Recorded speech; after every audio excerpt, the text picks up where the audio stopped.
Assalamualaikum respected students. आज मेरे पास ये 2 months old male baby boy named Hashim.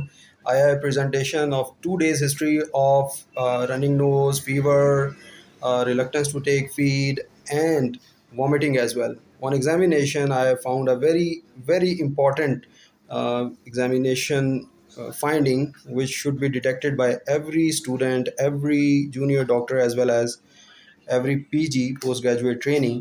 This child has lower chest in drawing. He has tachypnea as well as lower chest in drawing. With every respiration, the chest is going in, the lower chest is going in with every respiration. This is called lower chest in drawing. Everybody should be aware of this finding, and this is the main differentiating marker between upper respiratory tract and pneumonia. If a child has lower chest indrawing in addition to tachypnea, this is called severe pneumonia. मैंने अभी आपको एक 2 माह के बच्चे में sign and symptoms of severe pneumonia दिखाए। अगर 2 माह से छोटे बच्चे को सिर्फ टिकिपनिया हो along with signs and symptoms of cough and flu और टिकिपनिया हो तो इसको भी सीवियर निमोनिया कहा जाता है। तो अभी मैं थोड़ी सी क्लासिफिकेशन आपको बताऊंगा हाउ टू क्लासिफाई। डब्ल्यूएचओ कैसे क्लासिफाई करता है नमोनिया को, no pneumonia, cough and cold, pneumonia, severe pneumonia and very severe pneumonia. WHO की क्लासिफिकेशन में आईएएमसीआई से थोड़ी सी डिफरेंट है। उसमें आईएमसीआई में जो है वो no pneumonia, cough and cold है, नमोनिया है, वेरी सीवियर नमोनिया है, सीवियर नमोनिया को वेरी सीवियर डिजीज उसने जो है वो लेबल कर दिया है। लेकिन डब्ल्यूएचओ की क्लासिफिकेशन में थोड़ा सा एक स्टेप ज़्यादा है। इस वजह से डब्ल्यूएचओ की क्लासिफिकेशन आपको ज़्यादा आनी चाहिए और ये ज़्यादा प्रैक्टिकल है as compared to IMCI definition of severe pneumonia या वेरी सीवियर डिजीज। अब इसमें देखिए, if there is no sign of pneumonia, severe pneumonia, अगर किसी बच्चे में कफ है, फ्लू है और उस बच्चे को टिकिपनिया नहीं है, टिकिपनिया यानी उसका ए स्पेसिफिक रेस्पिरेटरी रेट ज़्यादा नहीं है। ए स्पेसिफिक रेस्पिरेटरी रेट क्या है? Up to 2 months of age एक बच्चे का respiratory rate up to 60 normal होता है। 60 और more than 60 is tachypnoea. In a child up to 1 year of age 50 और मोर देन 50 इज टिकिपनिया।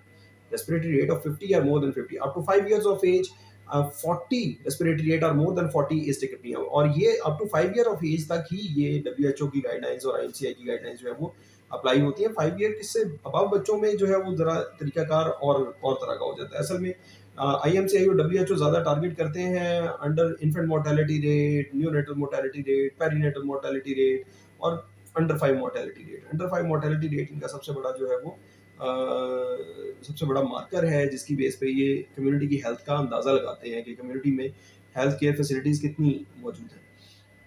तो अगर किसी बच्चे को सिर्फ कफ एंड कोल्ड है तो उसको फिर हम कहेंगे no pneumonia, cough and cold. मैं इसको उल्टा पढ़ा रहा हूँ, ऊपर की तरफ से शुरू करता तो फिर ज़्यादा ज़रा आपके लिए थोड़ा मुश्किल होता है। ये नीचे की तरफ से आप ऊपर की तरफ जाएं तो फिर ठीक है। अब अगर एक बच्चा उसको कफ एंड कोल्ड के साइन एंड सिम्टम्स हैं और उसके साथ उसका respiratory rate less than 2 month है तो 60 और मोर देन 60 है, 2 टू 12 मंथ्स मोर देन 50 है और 12 मंथ्स टू 5 इयर्स में उसका मोर देन 50 है तो फिर उसको नमोनिया है। इसमें डेफिनेट क्रैकल्स और ऑन ऑस्कल्टेशन भी जो है वो भी हो सकता है। दोनों में से एक चीज़ भी आ जाए तो फिर भी आप इसको नमोनिया क्लासिफाई कर सकते हैं। अगर क्रेप्स आ जाए और बहुत ज़्यादा टिकिपनिया ना हो बच्चे में फिर भी आप इसको कर सकते हैं और साथ टिकिपनिया आ जाए। लेकिन ऐसा नहीं हो सकता कि बच्चे को बिल्कुल ही किसी और वजह से जो है वो क्रेप्स आ रहे हो, उसको पल्मोनरी एडिमा हो, कार्डिक हो और आप उसको सिर्फ नमोनिया लेवल करके नमोनिया की मैनेजमेंट करते रहें। उसको कार्डिक देखना भी बहुत ज़रूरी है।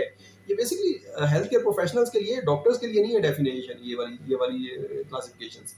बट मसला ये है कि हमारे जो पेरिफेरल एरियाज हैं उसमें डॉक्टर्स अक्सर जगह पे अवेलेबल नहीं है और हमारे डॉक्टर्स को जब आएगा ये तो फिर ही वो अपने जो अंडर कमांड उनके जो स्टाफ है, जो उनके साथ लोग काम कर रहे हैं, उनको एजुकेट करके उनको बता सकेंगे कि ये साइन एंड सिम्टम्स आपने डिटेक्ट करने हैं और इन साइन एंड सिम्टम्स की बेस पे आपने फिर बच्चे को फर्दर रेफर करना है।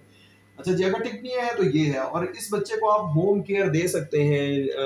यूरोप में, सॉरी, ऑस्ट्रेलिया में और अफ्रीका में स्टडीज हुई हैं जिसमें होम केयर दी जा सकती है बच्चों को। ओरल अमोक्सिसिलिन और थर्ड जनरेशन सेफलोस्पोरिन के ऊपर घर पे बच्चों को, नमूनिया वाले बच्चों को घर पे मैनेज किया जा सकता है।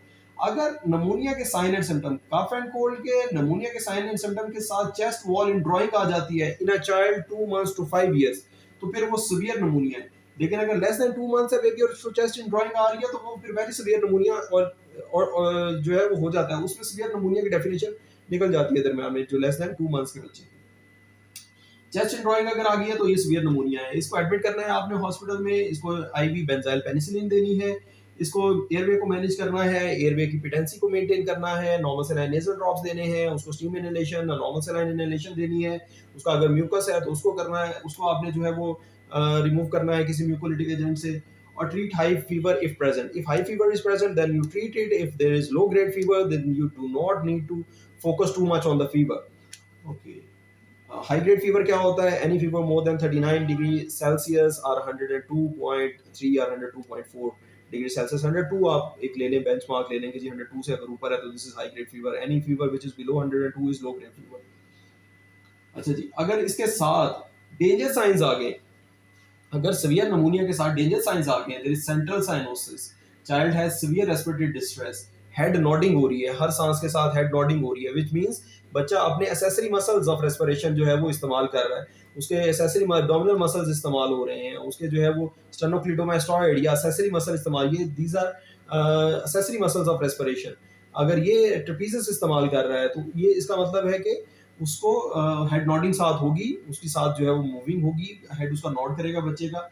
Not able to drink, child is refusing drink, not able to drink, too sick to drink, तो ऐसे बच्चे को हम लेबल करेंगे वेरी सीवियर नमूनिया। या और जनरल डेंजर साइन आ जाए, जैसे not able to tolerate anything orally, vomiting everything out, there is deranged conscious level, our child has seizures. अगर सीजर्स आ जाए, ये जनरल डेंजर साइंस आ जाते हैं जिनकी बेस पे आपको बच्चे को फिर भी वेरी सीवियर नमूनिया में ही जो है वो आपने क्लासिफाई करना है, और ऐसे बच्चे को एडमिट करना है to hospital. He is to be given chloramphenicol as per WHO guidelines. We are using third generation cephalosporins because chloramphenicol causes aplastic anemia and has other side effects as well, although these are dose dependent side effects, and when you withdraw chloramphenicol तो ये reversible नहीं होते, ये reverse हो जाते हैं side effects, but still you have to be careful. Give oxygen, manage the airway, treat high fever if present, manage in an ICU, intensive care unit में आप इसे नर्स करें ऐसे बच्चे को, और जो है वो इसकी बेस पे जो है वो क्लासिफाई करें हर हेल्थ केयर प्रोफेशनल को, not only doctors but even nurses, paramedics, nurses in the emergency reception, nurses in the pediatric emergencies should know these things even in the wards. Sometimes कोई गलत classify कर लेता है बच्चे को, तो इसको करेक्ट करके क्लासीफाई करना बहुत ज़रूरी है, ताकि बच्चों की मैनेजमेंट जो है वो अकॉर्डिंग टू डिजीज़ अच्छी सी हो सके। उम्मीद है व्यूअर्स आपको आज की मेरी वीडियो ये पसंद आएगी। अगर आपको अच्छा लगे मेरा पेज, मेरी वीडियो अच्छी लगे तो प्लीज़ मेरे पेज को लाइक कीजिए, सब्सक्राइब कीजिए और अपने दोस्तों को भी रिकमेंड कीजिए। Thank you very much. अस्सलाम वालेकुम।